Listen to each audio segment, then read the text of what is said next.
Alhamdulillah Rabbil Alamin.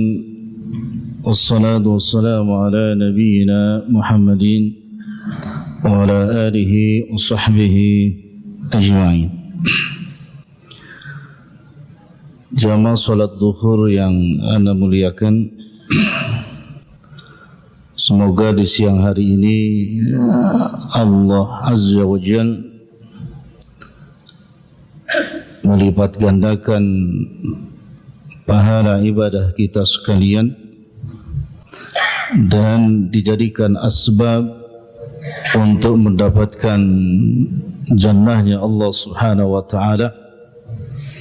Dan yang terpenting kita mohon kepada Allah Azza wa Jalla, semoga Allah tanamkan istiqamah dalam ibadah kepadanya, sehingga insyaAllah sesuai dengan janji dari Nabi Muhammad sallallahu alaihi wasallam, Allah akan wafatkan kita dalam keadaan beramal saleh insyaallah. Jemaah sekalian, tema yang kita akan bahas di waktu yang singkat di siang hari ini, mudah-mudahan gayung bersambut dengan tema Al-Ustadz Amrullah Teko besok, tajir masuk surga. Memang seharusnya orang kaya itu masuk surga. Ya, barakallahu fikum. Insyaallah anda lihat mukanya kaya semua insyaallah. Walaupun antum telat aminnya. Memang kadang-kadang aminnya juga telat di mana. Kalau sahabat tuh enggak dengar doa tuh aminnya cepat gitu. Sekarang kita saking penatnya dengar surga juga aminnya telat.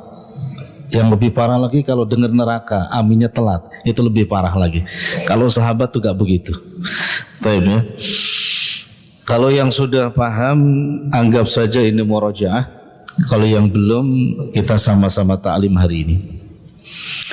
Menurut Sahal bin Sa'ad, ini tentang haud telaga Nabi. Kalau judul yang dikemas, Kutunggu engkau di telagaku. Luar biasa. Semoga kita bisa sampai ke telaganya Nabi Sallallahu Alaihi Wasallam. Ini baru cakap aminnya. Harus ditegur dulu. Nah, kata Sahal bin Sa'ad, masyhur di kalangan para ulama, dikenal dengan hadithul haud. Hadithul haud, hadis tentang telaga. Kenapa dikatakan telaga? Karena haud bisa diartikan dalam bahasa Arab majma'al ma, tempat berkumpulnya air. Ya, atau orang kita sebut kalau tempat berkumpul air, tidak ada lain, bisa saja namanya danau, bisa juga namanya telaga, tapi yang indah namanya telaga. Itu poinnya insyaallah. Kemudian sebelum kita masuk kepada telaga tersebut, sifatul haud, masih hadis yang panjang dari Sahal bin Sa'ad. Sifatul haud, kenapa sih kok bisa menarik telaganya Rasulullah itu? Jawabannya yang pertama, ana dan antum belum pernah berjumpa dengan Nabi, karena hidup kita menjauh dari masa Nabi Sallallahu Alaihi Wasallam. Tapi yakin dan sepakat para ahlu sunnah wal jamaah dalam akidahnya, kalau kita beriman kepada beliau Sallallahu Alaihi Wasallam, berittiba kepadanya, insyaallah kita akan berjumpa dengan beliau. Karena ada pertemuan dengan Rasulullah Sallallahu Alaihi Wasallam, tapi Rasul berpaling darinya, dan ini sangat menyakitkan dan sangat menyedihkan. Ya, sudah amalnya sedikit, kabarnya buruk. Begitu ada kabar di depan ada Rasulullah, lalu Rasulullah SAW meninggalkan kita, padahal sudah menunggu-tunggu ingin bertemu dengan Rasulullah. Dan itu pasti ada yang orang seperti itu. Semoga Allah jaga kita tidak masuk kelompok yang kedua. Indahnya jamaah sekalian, kata Sahal bin Sa'ad, yang pertama, ma'uha, ini definisinya airnya dulu. Hadis menyebutkan airnya telaga itu abyadu minal laban, lebih putih daripada air susu. Abyad minal laban, lebih putih dari air susu. Subhanallah. Ini apa bahasa Arabnya? Betul, maun Pak. Ini putih apa Pak? Bening. Bening itu apa bahasa Arabnya? Ada ya, nanti belajar sama guru kita Ustadz tadi Imam. Ya, disebut ma'us sofi, air bening, sofi. Maka disebut sofi itu sofiyun, timbangan bersih. Kalau antum beli kurma, di sana ada waznus sofi, timbangan bersih 2 kilogram. Pasti benar Pak kalau di sana. Ya, karena ada polisi yang memang menjaga di mana yang punya timbangan benar gak timbangannya, waznus sofinya. Ya, tapi kalau pasar di dunia kecuali di Tanah Abang insya Allah jujur semua. Ya, disebut waznus sofi 1,5 kilo. Tiba-tiba bukan 1,5 kilo. Itu bukan waznus sofi namanya. Bukan murni timbangannya. Tapi antum harus murni semuanya. Nggak boleh termasuk wailul lil mutaffifin, karena tidak akan berjumpa dengan Nabi. Diusir dari telaganya. Baik. Jadi airnya abiyadu minal laban, lebih putih dibandingkan dengan apa? Susu. Baik. Susu itu menggambarkan lon warnanya. Kemudian rasanya itu susu bukan manis. Susu rasanya apa? Tawar. Udah boleh bilang anta. Anta bahasa Arab. Bahasa Betawi anta ya. Anta itu anta tawar Pak ya. Anta itu. Maka Nabi menggambarkan ahla minal asal. Jadi rasanya, ta'amnya, rasanya itu lebih manis dibandingkan dengan apa? Madu. Putihnya lebih putih dari susu, manisnya lebih manis daripada madu. Masya Allah ya. Dua aja dulu. Putih, manis. Masya Allah ya. Ini kan putih tapi gak manis. Ya, bukan anda minta yang manis, tapi anda lebih suka yang seperti ini. Nah, ya, jazakallah khair. Putih, manis. Kemudian yang bisa menarik kita, membuat haus kita hilang, dahaga kita hilang, biasanya sudah warnanya menarik, rasanya enak. Kira-kira apa lagi Pak? Yang lebih menarik sebelum dicicipi? Rih, baunya, aromanya. Masya Allah ya. Kalau bulan puasa, antum puasa itu belum minum Pak, baru tercium aromanya. Kira-kira hausnya hilang apa enggak? Bulan puasa belum minum, tapi sudah tercium aroma air itu begitu enak aromanya, hilang nggak dahaganya? Enggak hilang. Kalau udah hilang bohong itu. Harus jujur, enggak hilang, cuman menambah dahaga gitu ya. Pengen segera. Maka Nabi menyebutkan rih itu aromanya maka lebih wangi daripada misik. Dan misik kalau antum ada yang jualan minyak di sini, itu termasuk campuran bahan minyak yang kualitasnya terbaik di dunia. Itu misik. Kebayang gak itu? Dan yang lebih menarik daripada itu semua, lonnya, warnanya, rihnya, aromanya, kemudian look rasanya, yang lebih indah lagi, yang membuat kita berharap, berrojak, karena yang menyajikan air tersebut Nabiuna Muhammad Sallallahu Alaihi Wasallam. Ada gak yang lebih indah daripada itu? Anak kasih analogi sedikit. Ada yang belum nikah?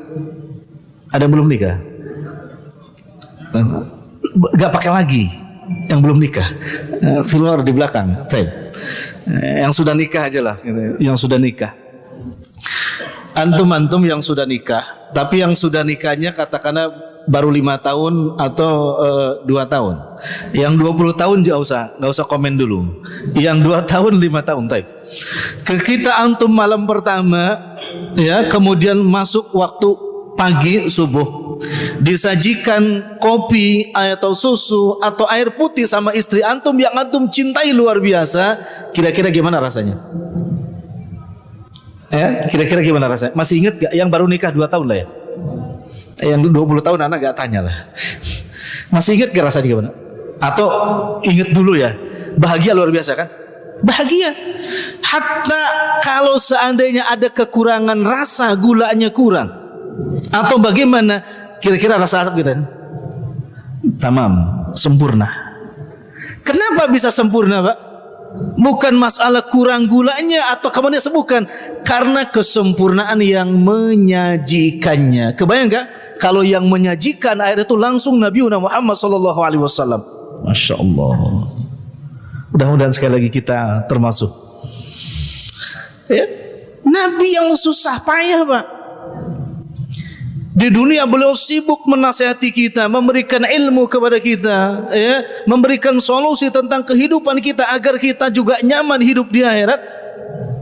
Tetapi beliau enggak cukup di dunia, beliau pun juga bersusah payah sibuk menyajikan minuman untuk kita besok di akhirat. Itu baru menjelaskan tentang sifatul haud, bagaimana karakteristik telaga yang ada di akhirat sana. Satu. Kedua, kapan terjadinya haud itu atau kapan disajikannya haud itu? Dijawab oleh Rabbul Alamin Allah Azza wa Jal, dzalikal yaumul haqq faman syaa'a ittakhadha ila rabbih ma'aba. Surah apa? Surah apa? Masya Allah. Yawma yaqumur ruhu wal malaikatu saffa la yatakallamuna illa man adina lahur rahman wa qala sawaba dzalikal yawmul haqq. An-Naba. Pak Ustaz nanti kasih hadiah. Anak lupa biasa bawa hadiah, lupa kasih hadiahnya. Tapi hadiahnya langsung telaga nanti insyaallah ya. Surah An-Naba. Yauma yakumur ruh, ketika ruh berjejer, bersaf-saf. La yatakallamun, tidak ada yang berani berbicara satupun. Illa man adina lahur rahman, kecuali ruh yang diizinkan untuk menghadap kepada Rabbul Alamin Allah Azza wa Jalla. Wa qala shawaba, dan tidak ada yang berkata dusta, semuanya shawab, benar. Kapan itu? Dzalikal yaumul haqq, hari yang benar yang telah dijanjikan oleh Rabbul Alamin Allah Azza wa Jalla. Hari apa namanya itu? Hari apa namanya? Yang benar apa?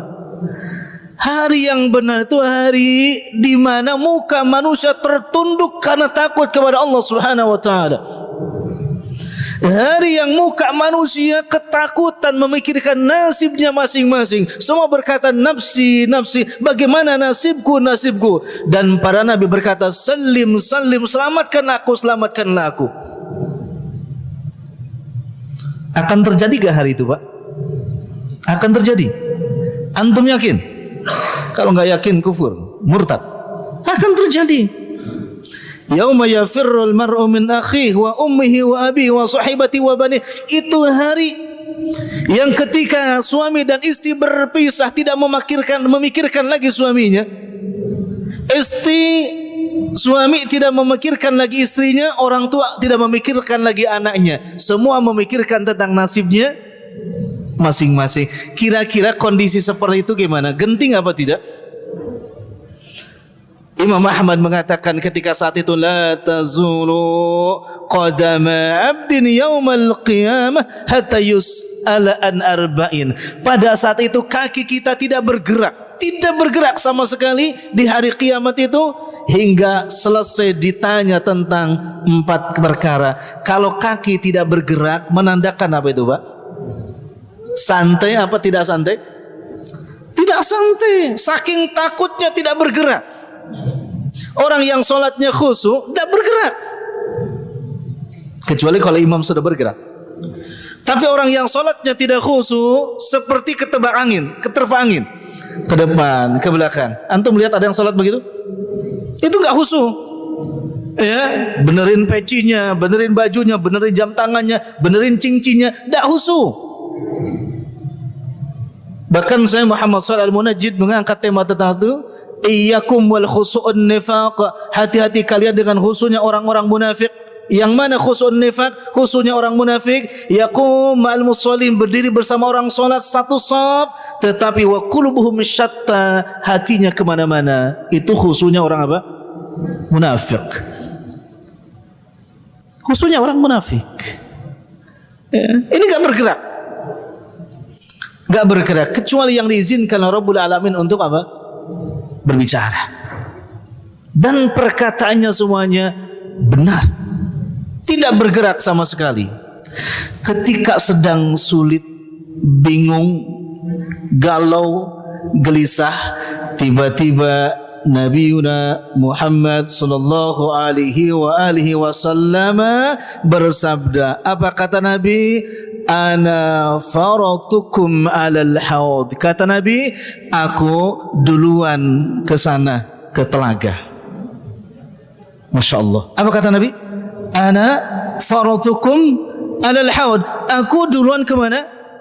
Ke telaga. Maknanya apa? Nabi yang mulia memberikan harapan kepada umatnya. Ketika umatnya takut gelisah, memberikan harapan. Kalau Nabi katakan, aku duluan ya di sana ke telaga. Harapannya apa, Pak? Harapannya agar umatnya bisa apa? Bisa mengikutinya kemana? Ke telaga. Ini hadis yang pertama. Ana faratukum, aku duluan ke sana. Ana dan antum besok mudah-mudahan bisa mendengar perkataan Nabi seperti tadi, sehingga kita mendadak punya harapan yang luar biasa. Kenapa? Karena Nabi kita mengatakan saya duluan ya. Masya Allah. Itu bahasanya kalau saya mengatakan gini, naik sama-sama turun di lift, nanti di lift turun ya, mungkin kapasitasnya berapa di situ, lalu ana bilang ya saya duluan ya. Bahasanya menunjukkan apa? Ada harapan kepada orang yang di belakang menyusul. Ada harapan. Tapi kalau begini, saya nanti kamu, itu nggak ada harapan. Tapi kalau saya duluan, itu ada harapan. Kenapa? Harapannya apa? Nabi akan tetap memperjuangkan kita. Wallahi, Nabi akan tetap memperjuangkan kita besok di akhirat. Sehingga Nabi katakan, saya duluan ke haud. Masya Allah. Ana dan antum hari ini pernah gak meneteskan darah untuk memperjuangkan agamanya Nabi SAW? Ada yang sudah meneteskan darah? Ya, bahkan kata Nabi, kamu tuh sholat luruskan saf kamu. Kita bahkan ketika imam mengatakan istawu sufufakum, ya, bahkan di sini mimiknya benci sama imam yang mengatakan rapatkan. Padahal itu bukan perkataan imam. Wallahi bukan perkataan imam. Perkataan siapa? Nabi SAW yang terus akan memperjuangkan kita. Bahkan Nabi meminta besok di Arsy itu sujud agar seluruh umatnya masuk surga. Itu antum baca di dalam Riyadhus Shalihin Imam Nawawi. Kullu ummatin yadkhuluna al-jannah illa man aba wa may ya'ba ya Rasulullah. Dijawab siapa yang tidak mau itu? Man ata'ani dakhala jannah wa man asani faqad aba. Ingin semuanya masuk surga. Ke satu. Ya, aku kata Nabi sudah mendahuluimu di mana? Duluan masuk, berada di telaga. Yang kedua, masih dari Sahal bin Sa'ad. Ya, hadisnya, barang siapa yang syaribaha, meminum telaga tersebut, lam yadma abada, tidak akan merasakan haus selama-lamanya. Berapa lama besok kita berada di mahsyar? Berapa lama besok kita berada di mahsyar? Ada tahu? Berapa lama? Informasi yang umum dari Nabi SAW yang dijelaskan oleh Imam Ibnu Katsir rahimahullah dalam Al-Bidayah wan Nihayah, 50.000 tahun. Berapa? Sebentar apa lama? Dengan saatul akhirah, dengan jamnya akhirat, yang kana miqdaruhu alfasanah, hitungannya seharinya berapa lama? 1000 tahun. Gimana? Sudah siap belum? Dan di waktu itu matahari 1 mil. 1 mil. Dekat apa jauh? 1 mil. Panas apa enggak? Sekarang Jakarta berapa panasnya, Pak? Kemarin hampir mau mencapai 40 ya? Hampir. Rasanya seperti di Saudi. Keluar dari dingin kayak kena knalpot, terus panas. Belum seberapa. Tapi mataharinya masih tinggi. Besok tuh 1 mil. dalam kegelisahan yang luar biasa. Maka kalau ada kesempatan minum, telaga tersebut tidak akan haus selama-lamanya, selama antum dan ana diproses di mana? Di mahsyar, gak bakalan merasakan haus. Maka usahakan supaya bisa minum telaga. Masya Allah. Karena gak bawa bekal Pak. Besok gak ada yang bawa air mineral, gak cukup. Ya, gak cukup, gak ada yang jualan Pak. Kecuali tawaran dari siapa? Nabi Muhammad sallallahu alaihi wasallam. Nanti setelahnya kita masuk mahsyar, di sana ada tempat yang dimana kita semua dibuka, kejelekan dosa kita dibuka oleh Allah Subhanahu wa taala semuanya. Nipu penjual, barangnya ternyata jelek, hari ini jam sekian dibuka. Menzolimi istri dibuka, semua dibuka. Tahapannya masih lama Pak, sampai kepada tahapan ya qisas. Setelah itu tahapan apa lagi? Ditafriq, dipisah, sekelompok masuk surga, sekelompok masuk neraka. Maka besar kemungkinan, karena lama kita di mahsyar, besar kemungkinan merasakan apa? Haus dan dahaga. Tapi kalau yang sempat minum dulu Pak, insya Allah selama-lamanya tidak akan haus dan dahaga. Maka anda nasihatkan, usahakan supaya kita bisa minum telaga. Insya Allah ya. Nah, insya Allah. Nah ini telaga, kan tidak akan haus untuk selama-lamanya. Yang kedua, kata para salaf, termasuk Al-Imam Ibnu Qayyim rahimahullah, faidah minum haud. Kalau kita sudah minum haud, maka ada harapan besar kita akan masuk surga. Ada harapan besar masuk surga. Maksudnya awalan yang baik. Kapan mulainya? Ketika sudah diizinkan masuk minum haud itu, maka kita ada harapan untuk masuk surga. Walaupun wallahu ta'ala alam, apakah masuk surganya duluan atau belakangan, itu temanya besok. Karena kabar dari Nabi, tajir, orang kaya, para pedagang yang kaya, masuk surganya itu belakangan. Ya, besok tanya, masuk surganya belakangan, bedanya 50 tahun. Duluan siapa? Orang miskin. Orang miskin tetap duluan, yang takwa. Orang tajir itu belakangan, tapi masuk surga. Gimana antum? Milih yang kaya apa yang miskin? Miskin duluan masuk surga, kaya belakangan masuk surga. Milih yang mana? Hah? Milih yang kaya duluan masuk surga. Gitu aja susah jawabannya. Tapi pertanyaannya gak ada itu. Ya, Masya Allah. Jadi kalau sudah minum haud itu ada kesempatan insya Allah masuk surga. Kenapa? Karena ada hadis yang keduanya Nabi katakan, kata Nabi, wa inni alal haudi antadirukum. Aku berada di mana? Di haud antadirukum. Aku sengaja menunggu kalian. Jadi ada orang-orang memang yang ditunggu di telaganya Nabi untuk mendapatkan syafaat dari Nabi SAW dengan izin Allah Azza wa Jal. Jadi usaha kita yang penting hari ini minum dulu deh. Yang penting hari ini minum, bisa minum dulu telaga Nabi itu aja dulu. Insya Allah ya. Baik. Pertanyaannya, kalau begitu siapa yang duluan minum telaga itu? Ayo, siapa yang akan duluan minum telaganya Nabi SAW? Siapa? Hah? Ini Masya Allah, pura-pura nggak tahu pada tahu semua itu. Saking tawadunya jamaah ini, saking tawadunya pura-pura nggak tahu. Dalam hadis dari Sahal bin Sa'ad, yang pertama kali minum telaganya Nabi SAW, fuqara'ul muhajirin. Siapa? Fuqara'ul muhajirin, orang-orang fakir dari karangan siapa? Muhajirin. Berarti kita duluan atau belakangan? Allah, karena sudah ada duluan. Orang fakir dari kalangan muhajirin. Siapa, seperti apa fakirnya mereka itu dibahas dalam hadis. Yang pertama, ash'asu ru'usan. Yang pertama fakirnya mereka muhajirin itu yang rambutnya itu berantakan, gak keurus. Saking fakirnya, rambutnya berantakan, tidak keurus. Rambut kita keurus gak hari itu? Hah? Antum bawa sisir gak ke pasar itu? Bukan berarti gak boleh nyisir. Nyisir itu sunnah Nabi loh.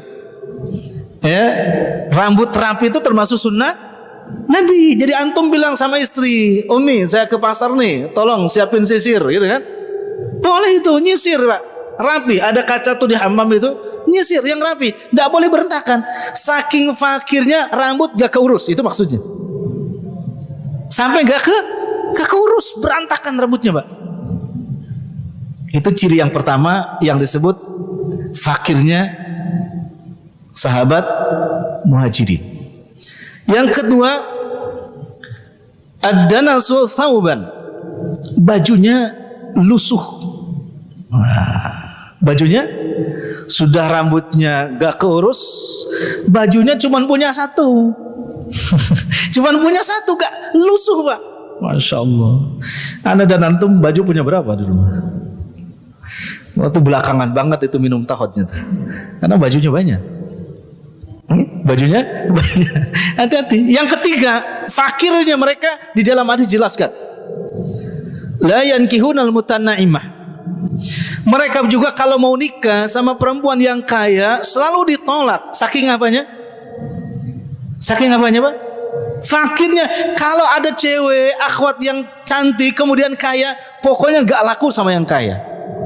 Masya Allah. Antum laku gak? Laku gak antum? Ini gak laku Pak. Begitu mengelamar, Pak saya mau melamar istri Bapak, ya, lalu mertuanya bilang boleh, tapi nanti resepsinya di JCC. Batal. Oh nggak punya duit. Saya mau ngelamar anti, ya, ke mertuanya, anak Bapak, putri Bapak. Boleh kata ayahnya, tapi resepsinya nanti di Sudirman. Wah nggak punya duit, ya, di Balai Sudirman. Kalau di Balai RW bagaimana Pak? Ya nggak bisa kalau di Balai RW. Pengennya yang mana? Yang harganya, ini gak laku Pak, gak punya duit. Kemudian yang keempat ciri mereka fakir itu dalam hadis disebutkan, mereka kalau bertamu ke rumah orang selalu sedih, ditutup pintunya. Kenapa? Ini orang ciri-cirinya ini kalau ke rumah pasti apa? Paling kalau gak pinjem duit nodong gitu. Gak laku dia.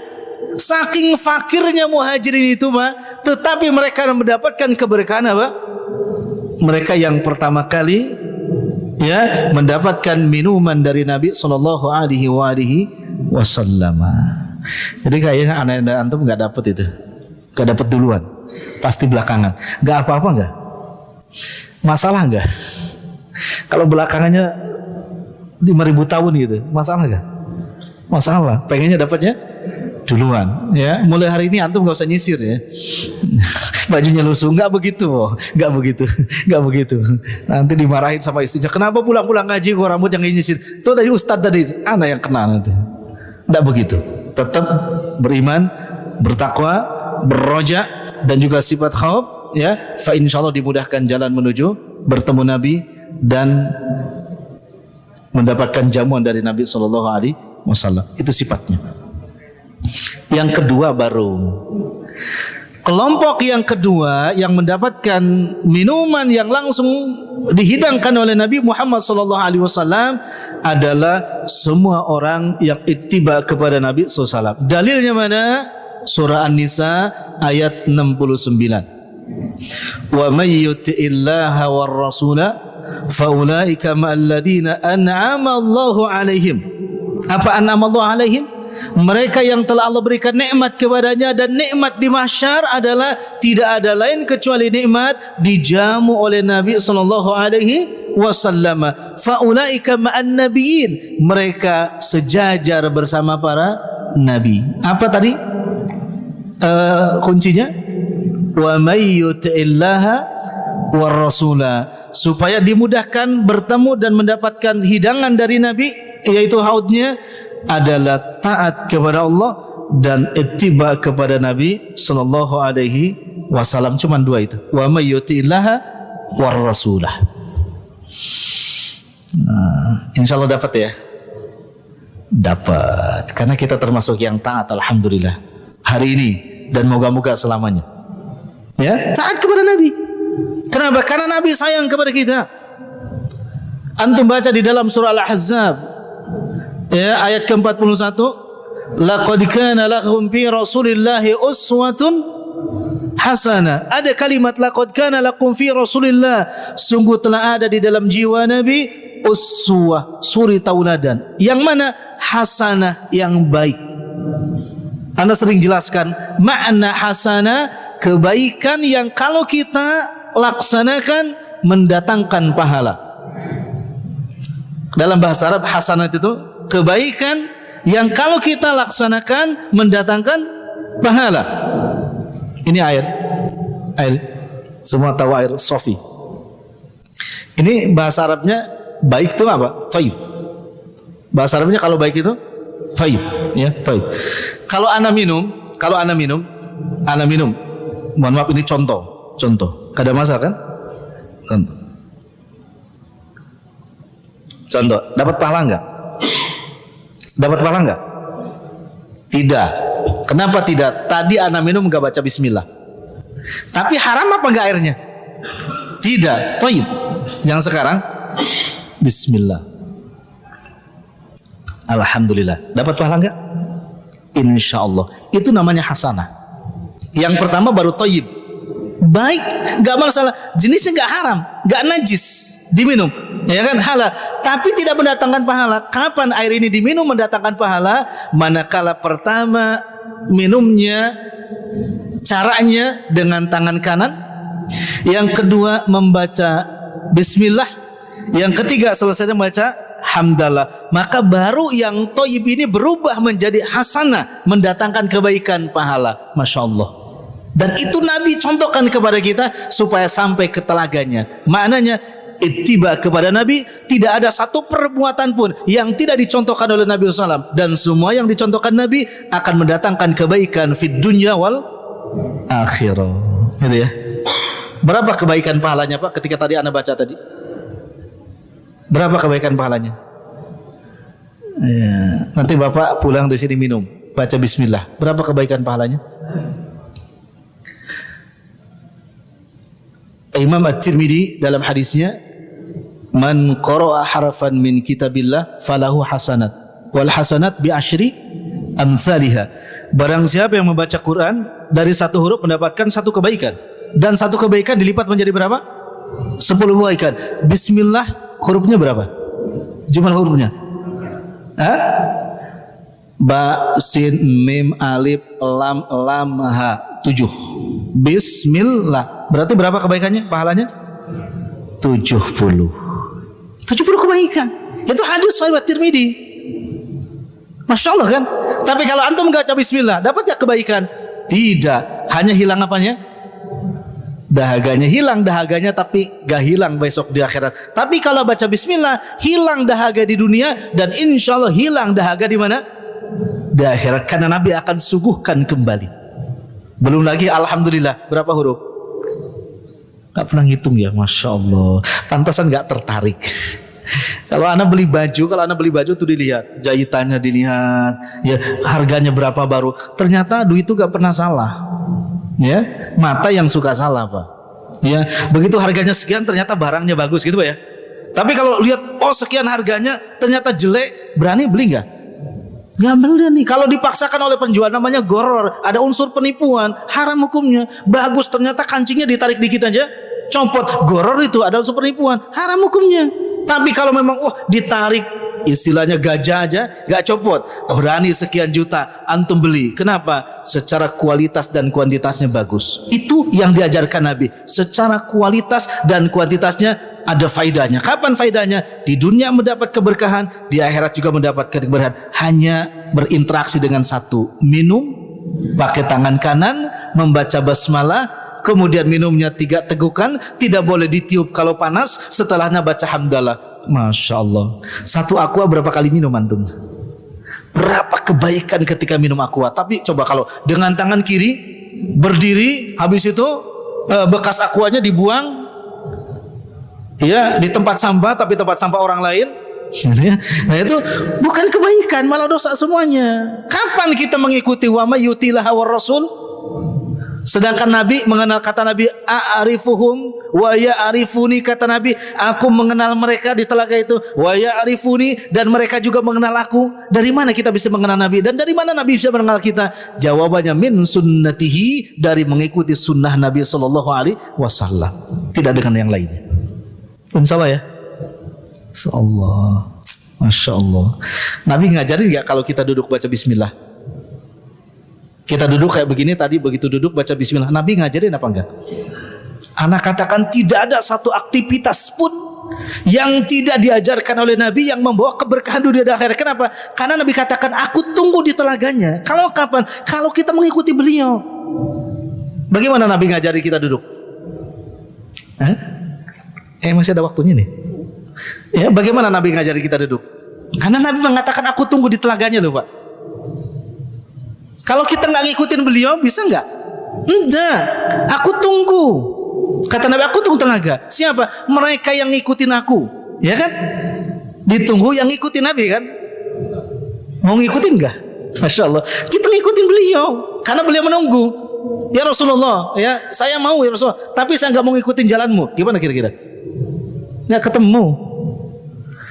Di dalam tafsir At-Tabari, Imam At-Tabari mengajarkan kita, Jibril alaihissalam yang langsung mengajari Nabi Muhammad sallallahu alaihi wasallam, antum ketika duduk seperti ini, ya, diajarkan di dalam tafsir At-Tabari jilid pertama, bab basmalah itu, begitu duduk baca bismillah. Masya Allah. Tadi Bapak semua duduk baca bismillah gak? Baca bismillah gak? Lain lagi, karena Nabi juga masuk masjid diajarin doanya, lain lagi kan? Masuk masjid ada doanya, ya kan? Keluar masjid ada doanya, duduk juga ada doanya. Anda tanya ketika duduk tadi, baca doa enggak? Ada gak orang ketika mau duduk salah duduk sampai kena apa namanya ini? Sarafnya. Pernah dengar? Pernah, ya. Yang disalahin apa? Waduh, saya salah duduk. Mungkin duduknya terburu-buru. Ya, kan Nabi katakan al-ajalatu minasyaiton, at-ta'ani minallah. Terburu-buru itu datangnya dari siapa? Dari syaitan. Yang orang tumanina tentram itu datangnya dari siapa? Allah Jalla wa Ala. Nabi mengajar, Jibril mengajarkan kepada Nabi, kalau duduk gul bismillah, baca insyaallah ya. Dan tidak boleh julus, duduk seperti syaitan. Ada yang tahu duduk seperti syaitan bagaimana? Diajarkan sampai duduknya baca bismillah, cara duduknya juga jangan seperti syaitan. Ini untuk apa? Supaya kita mengikuti beliau, ketemu beliau di mana? Di telaganya. Ya Rahman, Masya Allah. Gampang apa susah Pak? Gampang apa susah? Duduk aja apa susahnya? Gampang. Nah, kemudian antum berdiri dari duduk. Nabi mengajarkan gak cara kita berdiri seperti apa? Diajarkan oleh Nabi sallallahu alaihi wasallam, dan diajarkan zikirnya ketika bangkit dari duduk. Apa kata Nabi? Kata Jibril, ya Muhammad, kata Jibril, ya Muhammad, wahai Muhammad, berdiri kamu, kul bismillah, ucapkan bismillah. Ketika bangkit dari duduk juga baca bismillah. Kalau sudah mustawiyan, sudah lurus tegak, baru ucapkan alhamdulillah. Masya Allah. Bapak selama ini baca enggak? Ayo jujur, baca apa enggak? Padahal ilmunya sudah tahu. Apa baru tahu? Masya Allah, ya. Coba begitu Bapak bangkit dari duduk, ternyata tensinya 180/100 darahnya. Jatuh lagi kan? Jatuh. Begitu jatuh, mohon maaf, langsung kena stroke. Dan stroke itu yang membawa Bapak, ini contoh aja, yang membawa langsung meninggal dunia. Berarti meninggal dunia lewat asbab stroke, dan jatuh stroke-nya dalam keadaan lalai kepada Allah. Dalam keadaan lalai. Coba begitu berdiri bismillah, tegak alhamdulillah, jatuh dalam keadaan lalai apa enggak? Dalam keadaan zikir kepada Allah, maka akan dicatat dia sebagai zakirin, orang yang zikir. Dan demi Allah, besok akan dibangkitkan oleh Allah Azza wa Jal, dan ditanya, ya, dalam keadaan apa kamu itu meninggal? Kita akan menjawab, saya bangkit dari duduk, kemudian saya baca bismillah, dan saya tegak, saya baca alhamdulillah. Setelah itu saya nggak tahu lagi. Hatta sekarang tiba-tiba saya dibangkitkan di mahsyar. Masya Allah, antum bayangkan itu.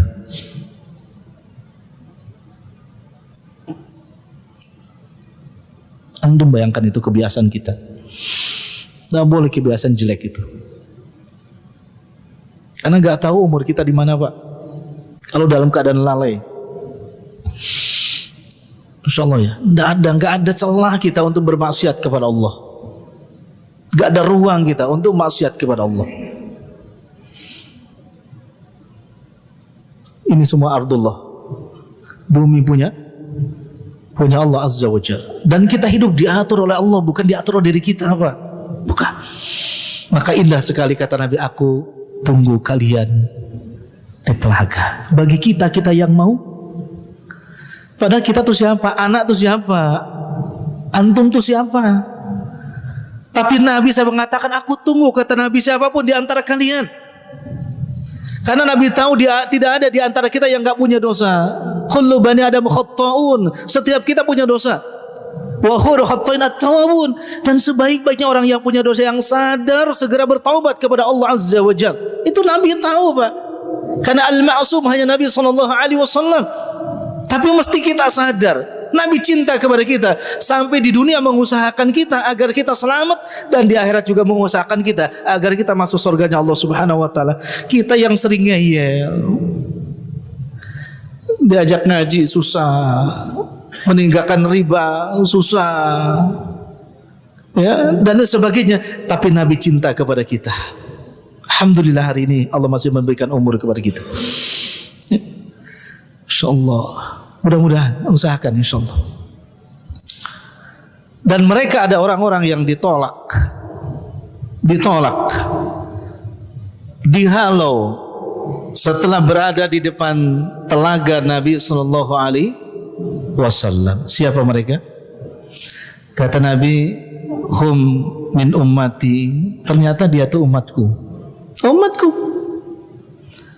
Tetapi semakin menjauh, dijelaskan oleh malaikat kepada Nabi sallallahu alaihi wasallam, annaka la tadri ya Muhammad, engkau tidak tahu Muhammad. Siapa mereka? Mereka adalah hum man ahdatsu wa qila fi dini. Mereka yang membuat ajaran-ajaran baru dalam agamaku. Mereka yang tidak berittiba kepadaku. Mereka yang taghyir, merubah syariatku. Waqila al-murtadun, dikatakan mereka adalah orang-orang murtad. Waqila al-kabair, mereka para pelaku dosa besar. Ini semuanya kelompok-kelompok yang sudah mendekat ke telaganya Nabi, tapi langsung mereka dihalau, diusir dari telaga Nabi sallallahu alaihi wasallam. Masya Allah. Perjalanan kita masih panjang, ya, masih panjang, puluhan ribu tahun menuju telaganya Nabi dan lain sebagainya. Tapi hidup kita singkat, ya, perjalanan kita masih panjang, tapi hidup kita singkat. Wallahi, ada gak di antara kita yang hadir di sini yang belum diponis mati sama Allah? Yang belum diponis mati sama Allah. Seandainya antum sakit, datang ke dokter, lalu dokter mengatakan bapak itu umurnya tinggal 3 bulan lagi. Kira-kira takutan mana? Dikasih tahu tinggal 3 bulan lagi dengan yang tidak dikasih tahu, mana yang lebih kita takuti?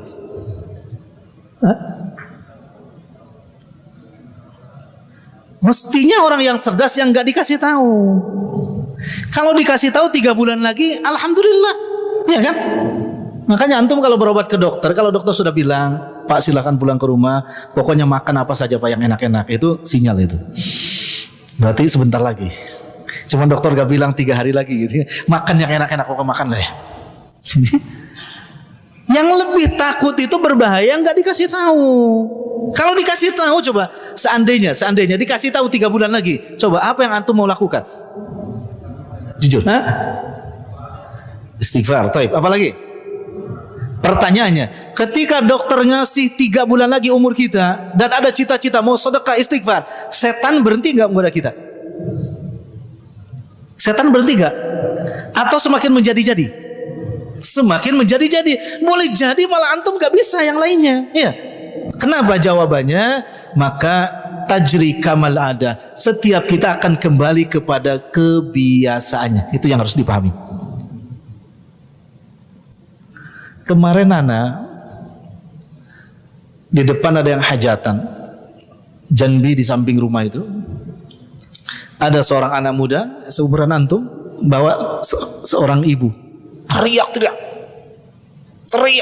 Saya nggak mau sakit. Kenapa sakit? Teriak-teriak. Bahkan ada yang satunya bilang, saya padahal tidak minta diciptakan sama Allah. Kenapa saya dikasih sakit? Waliyadzubillah. Teriak-teriak. Tapi ada orang teman ana di Depok itu, qadarullah wa masyafa'ala, struknya sudah 5 tahun, tapi sekarang sudah mulai sembuh. Dia maksimalkan jalan ke masjid. Awalnya didorong, sekarang sudah bisa jalan. Awalnya pakai roda, sekarang bisa jalan. Tapi beliau mengeluh pun tidak. Dan saya dengar setiap ketemu beliau apa? Alhamdulillah Ustaz, Allah masih ngasih sakit sama saya. Masya Allah. Bainas sama'i wal ar, jauh bandingkan antara langit dan bumi. Yang tadi apa teriak-teriaknya? Ya, saya gak minta diciptakan, ya kan? Kenapa saya dikasih sakit? Yang ini mengatakan apa? Jauh gak? Intinya semua ternyata kembali kepada kebiasaannya. Ya, demi Allah, itu akan Allah tampakkan. Hal ini kita diam semua.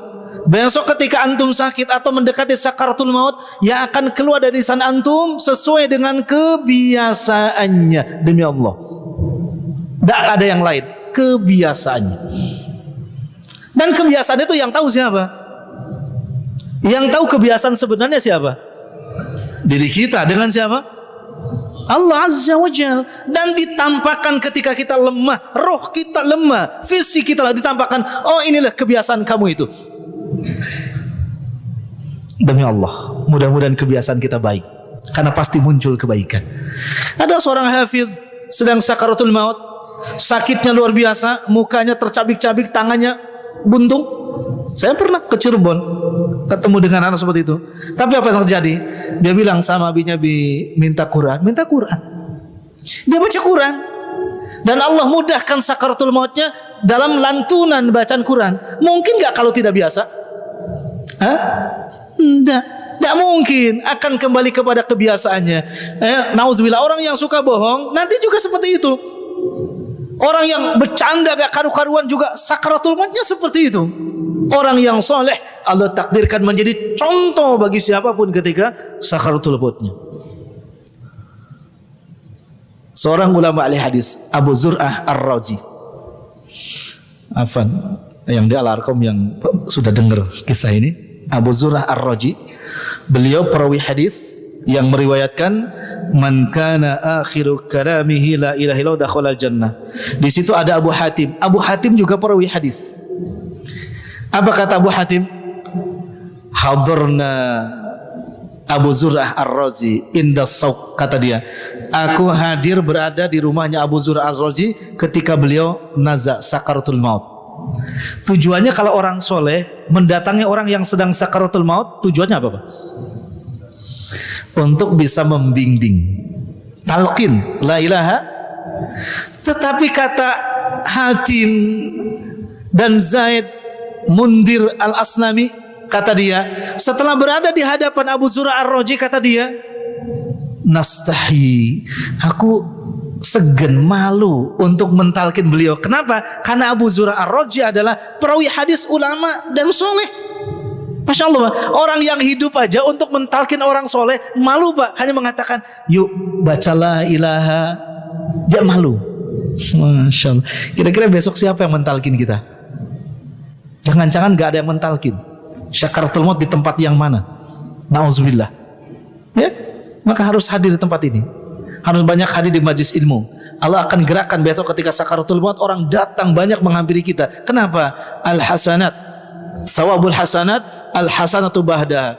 Pahala hadiah kebaikan itu adalah akan melahirkan kebaikan berikutnya. Al-hasanat wal hasanatu ba'daha. Gitu kan? Wa jazaa'ul ihsan illal ihsan. Akhirnya apa, Pak? Sedang bingung karena mau mentalkin gak enak karena dia perawi hadis ulama. Tiba-tiba Abu Zur'ah Ar-Razi berkata, kata beliau apa? Ta'alau, kemarilah, mendekat. Malah yang sakaratul maut yang ngomong mendekat. Setelah ulama Munzir, Al-Aslami, Abu Hatim mendekat, ya, di dekat Abu Zur'ah Ar-Razi, tiba-tiba Abu Zur'ah Ar-Razi berkata, kata beliau, Haddasana Hatim, haddasana Ibrahim, haddasana Mundir, sampai selesai beliau mengatakan, man kana akhiru kalami la ilaha illallah jannah, wafat beliau. Masya Allah, Pak. Beliau yang meriwayatkan hadis dan beliau mengakhiri rohnya, nafasnya, kalimatnya dengan mengucapkan kalimat la ilaha illallah lengkap dengan sanadnya. Soleh apa enggak? Soleh. Allah perlihatkan kebaikannya, diperlihatkan. Kenapa seperti itu? Karena memang kebiasaannya seperti itu. Masya Allah, demi Allah, Pak. Yang akan mengunci ini kebiasaan kita, yang akan mengakhiri ini kebiasaan kita baik. Ya? Dan biasakan kita bermutabaah kepada Nabi Sallallahu Alaihi Wasallam. Insya Allah akan ditakdirkan, dimudahkan berjumpa dengan Nabi karena Nabi langsung mengenal kita. Ya, kalau kita mengenal Rasul pasti itu. Tapi Nabi mengenal kita lewat kebiasaan yang dicontohkan oleh Nabi Sallallahu Alaihi Wasallam. Mudah-mudahan Allah mudahkan itu semua. Saya kira cukup, ya. Cukup. Jadilah sebagaimana sahabat Muhajirin, ya, walaupun miskin tapi mendapatkan hadiah pertama disajikan, diminum oleh Nabi. Janganlah menjadi firqah yang kedua yang jauh daripada Allah dan Rasulnya, bahkan sudah bersusah payah mendekat tapi langsung diusir dari telaganya Nabi sallallahu alaihi wasallam. Betapa sedihnya dan penyesalan yang sudah tidak ada gunanya lagi. Demikian, mudah-mudahan menjadi motivasi di tengah-tengah kesibukan kita menjemput karunia dari Allah dan tetap berjuang sungguh-sungguh, karena surga itu tidak bisa diraih kecuali dengan sungguh-sungguh. Tidak ada ceritanya para sahabat untuk mendapatkan surga hanya bergantung kepada cita-cita. Antum pengen masuk surga, itu cita-cita saya masuk surga. Bagaimana caranya? Bagaimana nanti saja. Yang penting cita-cita dulu. Tidak ada ceritanya para sahabat seperti itu. Tapi mereka luar biasa. Setelah cita-cita, berusaha yang luar biasa sampai nyawa taruhannya demi mendapatkan kecintaan Allah, rahmat Allah, dan bersanding bersama kekasih Allah Nabiuna Muhammad sallallahu alaihi wasallam. Enggak ada pertanyaan? Hah? Ada, Bapak? Ya, silakan, Bapak. Kalau dari Bapak tuh sebetulnya nggak boleh pertanyaan, nasihat untuk anak yang masih muda. Bismillah.